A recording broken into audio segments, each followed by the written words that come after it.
It came down to a showdown in the last run. Max on a new set of softs, Lando on a used set of softs. In theory now it was all over. Max had a 9-second lead by the time they both went to their new sets of tyres for this last stint, their second tyre change during the Spanish Grand Prix. But Lando was all over him. Lando was all over him, particularly in Sector 1. He was quicker by about 2 to 3 kilometres an hour on the straight. And of course that is a huge factor in Sector 1. And he was at least the equal, if not superior to Max in Sectors 2 and 3 at that stage of the race. Of course, we'll never know how much margin Max had at that point. But for Max to allow a 9-second lead to come down to 2 seconds as the checkered flag flew, you've got to assume that he was pretty near to the edge of decent time management. I wouldn't say the edge of the pace, the true pace of the RB20, but as near to the edge as he would want to go, given the margin he would want with time management. So it was a great win for Max Verstappen. As he said, as he got out of the car, I didn't have the quickest car today. Probably referring to the top speed of the Red Bull apart from anything else, or indeed the compromises they had to make in order to make the car as good as they could in Sectors 2 and to some extent Sector 3. So where did Lando lose this race? Well, he drew an ace on the grid as well because he was on a new set of softs as the covers came off, and Max was on a used scrubbed set of soft tyres. So in theory, Lando was going to have the advantage, and it was very clear what the McLaren Lando Norris plan was at that point, to take the lead into the first corner and to open out a lead over Max Verstappen, bearing in mind that in the back end of the race, Lando was going to be on a scrub set of softs and Max on a new set. So it all came down to the start. He'd got the pole, he's on the cleaner side of the grid, and then to get a lead. He made a pretty good start, actually. I mean, he said after the race he was going to have to review it, look at what happened. He made a pretty good start, but the McLaren just didn't seem to accelerate quite as well as the Red Bull RB20, and not quite as well, got to say, as the Mercedes. George Russell made a fabulous start from P4 on the grid. And whilst the focus was on the drag race down to the first corner between Lando and Max, and Lando obviously worried about the inside, starting to edge to the inside as much as he could. Max on the inside from his P2 starting grid position, having to go slightly onto the grass, as he called it later, a bit of rallying to avoid Lando. And there was a bit of discussion on the radio about that, whether or not that would induce some sort of penalty. But it was looked at by the stewards, but there was no further action taken. And so they bottled down to the first corner. Max, remember, I've always pointed out, isn't the last of the late breakers. Lando, I wouldn't have said is massively late as well, but he should have been able to outbrake Max into turn 1. And I think that's what Max was kind of thinking might happen, but it all went wrong when George Russell, from the outside, seeing all this stuff going on, moved to the left, to the outside in the Mercedes, and just gazumped them both on the outside. Now, there's going to be a lot of talk after the race about the best overtake of the Spanish Grand Prix, but for me, that won it hands down. Absolutely superb piece of opportune driving by George Russell round the outside of both of them to take the lead of the Spanish Grand Prix. And I think Lando was probably in a bit of a state of shock at seeing George on the left, Max obviously on his right still, and he just backed out of it. And there went the race. That was where Lando Norris gave the lead, if you like, to Max Verstappen, because within 1 or 2 laps it was very clear that Max was going to be all over George, and indeed he was. Pulled off a beautiful pass on George Russell. It wasn't just DRS either, it was down the outside, hold position. George Russell, not an easy guy to overtake at any stage of any Grand Prix. Absolutely superb judgment by both drivers, got to say. A little bit like the Silverstone 2021 with Max and Lewis, until, of course, they went off at Copse Corner. But incredible judgment by both of them. So then Max pulled away, and you thought, yeah, this is kind of going to be it, because Lando's going to be held up badly by George, and the race is effectively over. And the advantage Lando had of being on those new softs was quickly disappearing. And that first phase of the race was really characterised, I think, by Lando's response to a radio message around lap 18 when George Russell came in for medium tyres. And the message Lando was, do you want to cover George and come in now in response? And Lando said, no, I want to race Max. That was brilliant. Classic Lando Norris. And so he was out there until lap 23 on that new set of softs, taking advantage that they were new. I mean, that was the one thing he was able to do. Max came in on lap 20, which left Lando in a lead. And with every passing lap, it was clear he was going to have a tyre advantage, certainly over Mercedes, but potentially over Max as well. So the race was taking on a different colour now. And in that second stint on medium tyres, it was clear that the McLaren was slightly quicker than the Red Bull. This is the first time we'd seen them both on new sets of tyres, in this case the medium. But it was a little bit quicker in a straight line and seemed to be really good everywhere compared with the Red Bull. I was saying yesterday that I thought the Red Bull would have the advantage through the last corner, particularly on that bump at the apex of that very quick right-hander. But I've got to say the McLaren today looked absolutely superb through there as well. And there was never a lap when Lando wasn't plus 2 or 3 kilometers an hour quicker through the speed trap and over the start-finish line for that matter, than Max Verstappen. So the pressure again this season was on Red Bull. Lando was lapping 0.2, 0.3 quicker, consistently quicker than Max on this medium tyre. And as we were saying at the start of the year, when other teams, occasionally Ferrari we've seen this year, certainly McLaren now consistently, are closing the gap to Red Bull, it's going to manifest itself in pressure when it comes to strategy and other things, setup of the car as well. And that's what we saw in the Spanish Grand Prix today. Pressure on strategy. They brought Max in on lap 45 for his new set of soft tyres. And as I said at the start of the video, you would have thought at that moment that all bets were off, because here was Max refreshed on a new set of softs to take him through to the finish of the race. And Lando was going to have to go to a scrub set of softs. So there they began that last face-off, lap 45, and Lando matched him 2 laps later. He probably could have gone a little bit further on those mediums, but this was a face-off, and this was soft tyre against soft tyre. McLaren couldn't afford to have Lando for too long on the medium while Max was out there on the soft, potentially a new set of softs, potentially eking out a bigger lead. Max did a 17.9, which was pretty quick at that stage of the race, but Lando then responded with a 17.3 and then a 17.1, and suddenly this 9-second gap was going down to 8 to 7 to 6. And most of the advantage that Lando had was in that sector 1, was in top speed through the air. If we just flash back certainly to the start of the year, absolutely to last year, and to think that a McLaren was going to be quicker than a Red Bull through the air in terms of top speed through the speed trap in Barcelona, you would never have thought it possible. But here it was, and he was remorselessly putting pressure on Max. There was an amusing interlude, cameo, whatever you want to call it, a couple of laps later when they got onto Max's radio and said, "Strat 10, Max, Strat 10." And he said, "I can't hear you, Strat 10 or Strat 2? Very calmly. Actually, I sounded more agitated then than Max's response. And I suppose at that moment you thought, yeah, Max is pretty much in control here. But certainly Red Bull thinking he needed everything he could get in terms of engine power, richness, whatever it was going to be on the setup of that car. Let me just read through now the Sector 1 times in that period, in that chase, which is basically from lap, say, 56 to 66, the last 10 laps, a bit like the Canadian Grand Prix, you got to say. Sector 1, this is Max Verstappen's, this shows the consistency and brilliance of both drivers really, but Sector 1, Max 23.2, 23.1, 23.1, 23.2, 23.1, 23.1, 23.2, 23.2, 23.3, 23.2, 23.2. This is despite knowing every lap that Lando's drawing nearer. No mistakes in his most vulnerable sector. Very impressive driving. So if you wanted to, it's easy to say Lando should have won this race, but you want to see how Max Verstappen won this race. It was on that sort of consistency, as I say, in his most vulnerable sector.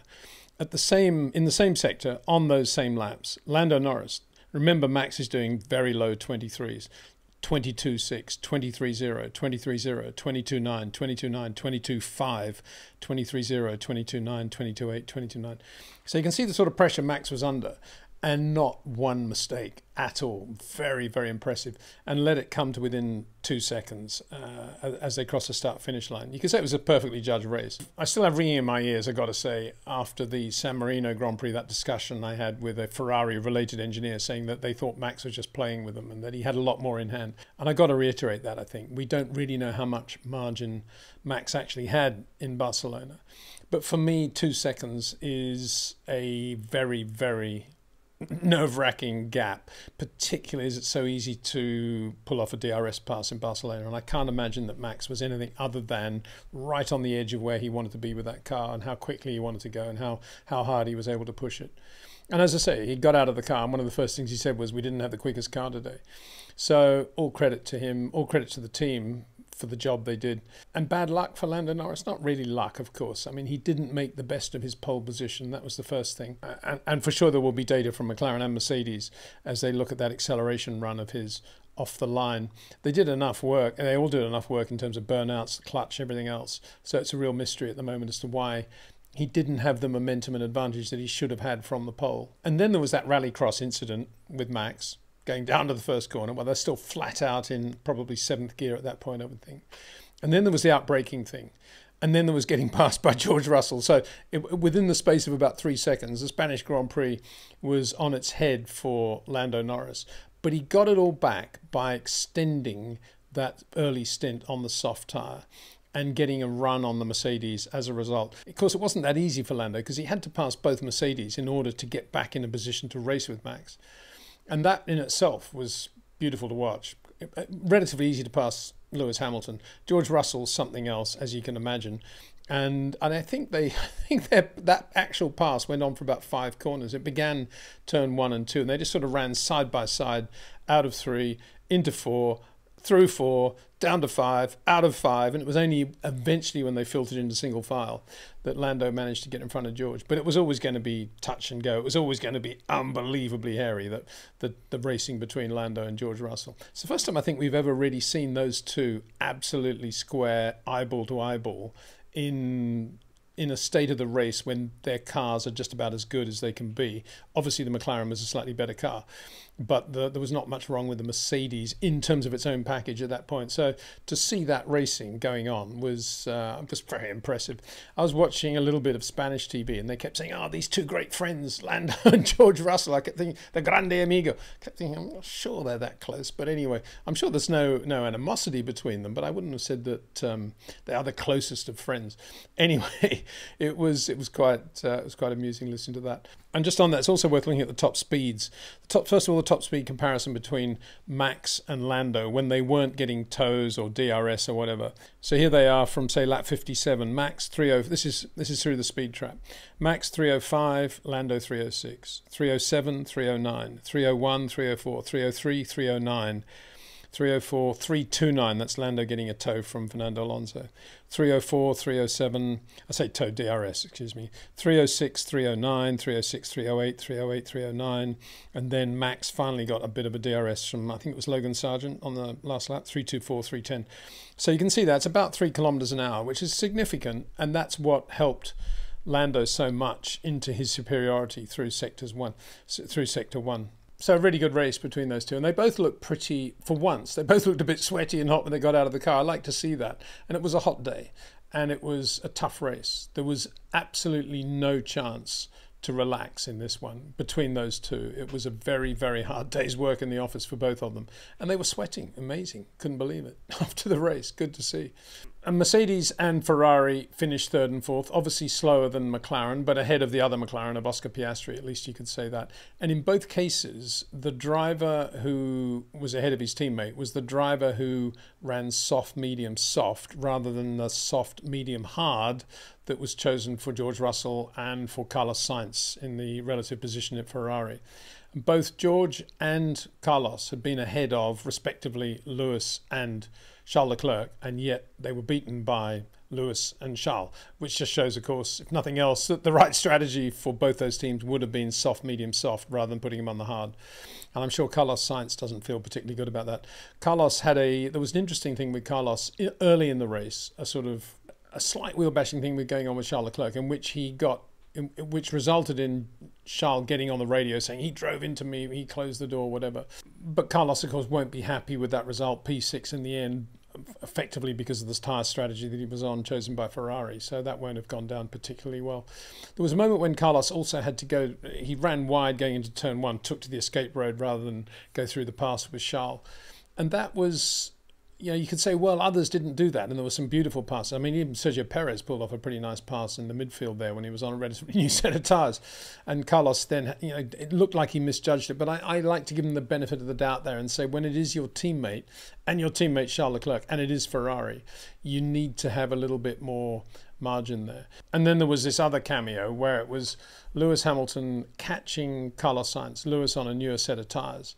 And it was impossible at that point to imagine that Carlos wouldn't be thinking, well, here's the guy that's replacing me. I need to show how well I can drive. And he did a pretty good job for a lap or two. But then Lewis got him into one in such a way that they touched. And Carlos made quite a big thing about the fact that he had to move to the left, that Lewis touched him and then pulled away. And got on the radio saying, he must have to give that position back. And quite predictably, I think the steward said, racing incident, no further action. And I think that then demoralised Carlos a bit as well towards the back end of the race. He's been on the wrong end of virtually every steward's decision in which he's been involved in his Formula One career when it comes to passes like that. But I do think the stewards probably made the right decision there. It was a relatively light touch, and I think Lewis would still have pulled off the pass even if he hadn't touched him. So it wasn't as if in order to get past he knocked him off the track or anything like that. Anyway, it was an interesting interlude between the current Ferrari driver and the future Ferrari driver in the middle of the Spanish Grand Prix, and it probably won't be the last time we'll see those two wheel to wheel in 2024. Oscar Piastri recovered a bit on race day. They changed the front floor of the McLaren overnight. Which they're allowed to do. There was some damage, and that seemed to improve the car a lot for him.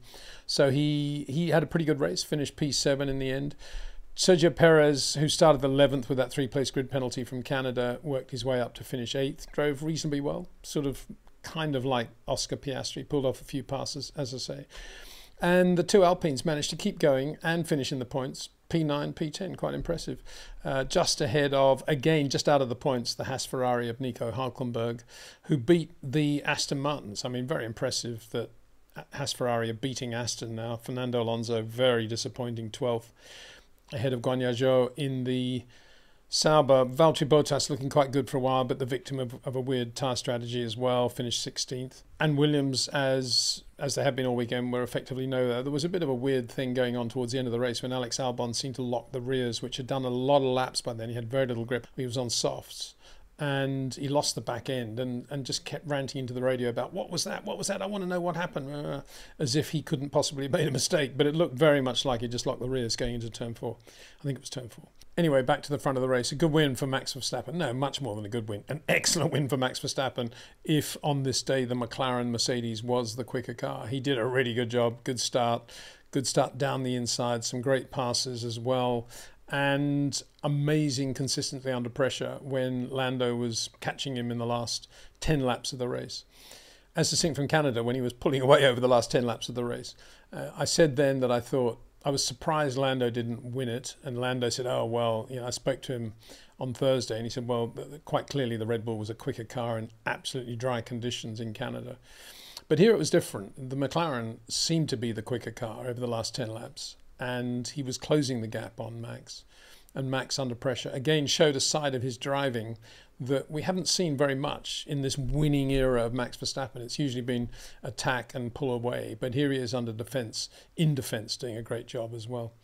So there we go. Good Spanish Grand Prix. Lots of overtaking, lots of action, non-stop action, really. A short lap. Probably, it's not as short as Austria next weekend's circuit, but a short lap after some of the longer laps we've had. And I suppose that adds to it as well in terms of traffic and everything else that's going on. And it'll be interesting now to see what happens in Austria because we know how well McLaren can go there. Lando's been particularly good in Austria. It's a home race for Max and Red Bull as well.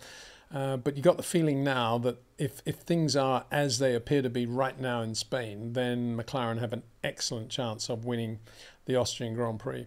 Meanwhile, Max goes on winning, leading the World Championship, doing what he does at the almost halfway point of the season. Everyone's looking very exhausted in the pit lane, the workers that is, the people that do the real work.